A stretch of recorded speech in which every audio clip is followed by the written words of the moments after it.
5월 18일 월요일. 수천 번의 오늘. 이순신 장군은 임진왜란 기간 동안 일기를 썼습니다. 오늘날 우리가 아는 난중일기입니다. 영웅적인 승전 기록으로 가득할 것 같지만 실상은 달랐습니다. 일기의 대부분은 그날의 날씨, 부하들의 안부, 어머니에 대한 그리움, 몸이 아파 누워있었다는 기록으로 채워져 있습니다. 화려한 문장도 거창한 다짐도 없습니다. 그저 하루를 있는 그대로 담아낸 기록들입니다. 오늘의 날씨를 적는 사람은 오늘의 바다를 읽을 수 있었고, 오늘의 군사들을 챙기는 사람은 오늘의 전투를 이길 수 있었습니다. 그에게 7년의 전쟁은 하나의 긴 전쟁이 아니라 수천 번의 오늘이었습니다. 그리고 그 오늘 하루하루는 결코 우연이 아니었습니다. 하나님이 허락하신 날이었습니다. 우리는 종종 인생 전체를 바꾸겠다는 거대한 결심을 품습니다. 그러나 인생은 오늘 하루의 합산입니다. 명량대첩의 기적은 아프고 지친 날에도 일기를 쓰고 새벽에 일어나 병사들을 살피고 오늘의 자리를 지킨 수천 번의 하루가 쌓인 결과였습니다. 여호와께서 정하신 오늘 이 하루, 그 하루를 성실히 살아내는 것이 인생을 바꾸는 시작입니다. 오늘이 쌓이면 인생이 됩니다. 오늘의 말씀. 이날은 여호와께서 정하신 것이라. 이날에 우리가 즐거워하고 기뻐하리로다.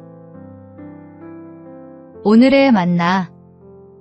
오늘 이 하루는 여호와께서 정하신 날입니다. 그 날을 성실히 사는 것이 가장 아름다운 기쁨입니다.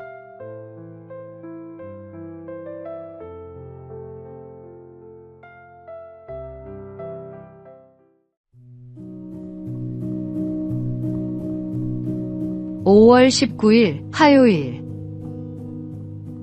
옥수수 박사의 꿈. 고등학교 진학에 실패한 한 학생이 집에서 농사일을 했습니다. 미래가 암담했던 이 학생은 신앙을 갖게 되면서 꿈이 생겼습니다. 하나님이 주신 그 꿈이 그를 이끌어 마침내 농학박사 학위를 받게 했습니다. 학위를 받은 그는 교잡종 옥수수를 개발하는 데 전력을 쏟았습니다. 아침마다 머리카락이 한 움큼씩 빠질 만큼 집념으로 매달린 결과 동일 면적에서 과거보다 3배 이상의 수확을 거두는 데 성공했습니다. 처음에 무시하고 싸늘하게 대하던 농민들도 그를 영웅으로 떠받들었습니다. 그는 그것으로 멈추지 않았습니다. 내가 5분만 더 연구하면 5,000명의 아프리카 어린이들이 살아날 수 있다는 마음으로 나이지리아로 떠나 아프리카 옥수수 농사의 최대 적인 악마의 풀에 저항력을 가진 신품종을 개발했습니다. 아프리카에서 기아 문제 해결에 매진한 17년. 9번의 말라리아 감염, 생사를 오가는 순간에도 그는 멈추지 않았습니다. 그 후 그에게는 한국의 슈바이처, 아프리카인보다 아프리카를 더 사랑하는 한국인이라는 칭호가 붙었습니다. 이 사람이 바로 김순권 교수입니다. 그의 집념과 실천은 모두 신앙에서 비롯된 것이었습니다. 하나님이 주신 꿈은 반드시 길을 만듭니다. 꿈이 있다면 신앙을 놓지 마십시오. 오늘의 말씀. 너희에게 인내가 필요함은 너희가 하나님의 뜻을 행한 후에 약속하신 것을 받기 위함이라. 오늘의 만나. 신앙은 내 안에 잠든 가능성을 깨우는 힘입니다. 하나님을 믿는 자에게 꿈은 반드시 이루어질 씨앗입니다.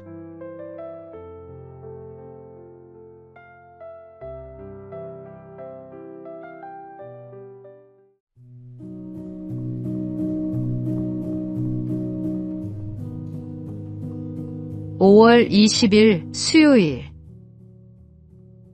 걱정 대신 기도를. 한 책에 이런 구절이 나옵니다. 내 인생엔 내가 걱정하지 않아도 좋은 두 가지가 있다.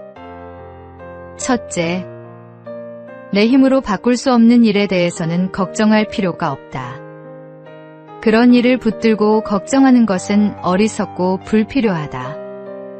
둘째, 내 힘으로 바꿀 수 있는 일에 대해서도 걱정할 필요가 없다. 바꿀 수 있는 일이라면 걱정 대신 직접 행동하는 것이 훨씬 큰 성과를 가져온다. 더군다나 어떤 일을 걱정하는 것은 그 일 자체보다 십중팔구 더 위험하다.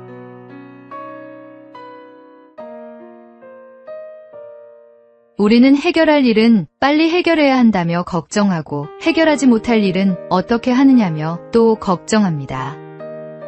그러나 생각해 보십시오. 우리가 걱정으로 보낸 하루 중 실제로 그 걱정이 현실이 된 날이 얼마나 됩니까?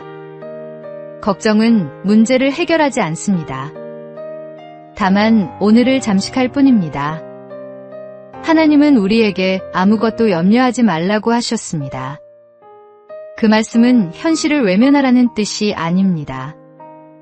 바꿀 수 없는 것은 하나님께 맡기고 바꿀 수 있는 것은 지금 당장 행동하라는 뜻입니다.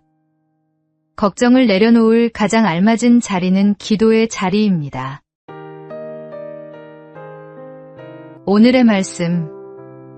아무것도 염려하지 말고 다만 모든 일에 기도와 간구로 너희 구할 것을 감사함으로 하나님께 아뢰라.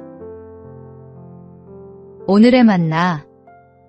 내가 바꿀 수 없는 것은 하나님께 맡기고 내가 바꿀 수 있는 것은 지금 행동하십시오.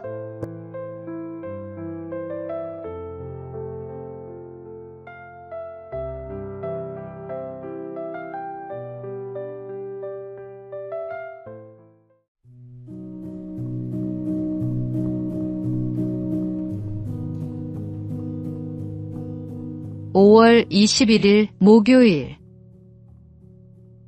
도자와 도자. 조선시대에는 도둑질을 한 사람의 이마나 팔뚝에 도자를 새기는 자자형이 있었습니다. 평생 지워지지 않는 낙인이었습니다. 같은 마을에서 같은 죄를 짓고 같은 낙인을 받은 두 사람이 있었습니다. 한 사람은 마을을 떠났습니다.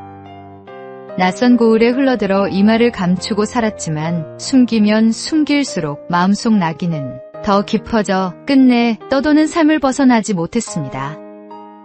또 한 사람은 고향에 남았습니다. 이마의 글자를 숨기지 않았습니다. 흉년이 들면 남보다 먼저 품을 팔아 이웃을 도왔고 상갓집에는 먼저 달려가 며칠이고 곁을 지켰으며 힘겨운 노인의 밭을 말없이 일구었습니다. 세월이 흐르자 마을 사람들은 그의 이마보다 그의 손을 먼저 기억하게 되었습니다. 어느 해 마을 어른이 말했습니다. 저 사람 이마에 새겨진 것이 도자인지 도자인지 이제는 모르겠소. 우리 모두는 죄인입니다. 그러나 죄를 지은 뒤가 더 중요합니다. 하나님은 우리의 죄를 감추라 하지 않으십니다. 고백하라 하십니다. 자백하는 자에게 그분은 신실하게 응답하시고 모든 불의에서 깨끗하게 하신다고 약속하셨습니다. 낙인은 사람이 새기지만 지우시는 분은 하나님이십니다.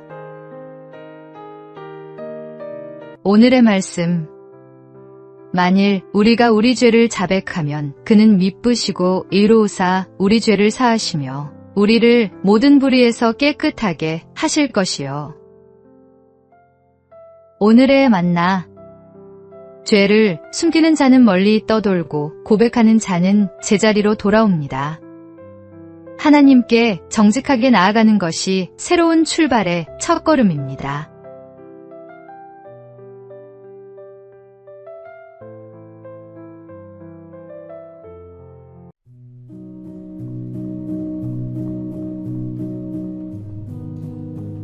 (5월 22일) 금요일. 쳐낼수록 달아진다. 젊은 사업가 한 명이 있었습니다.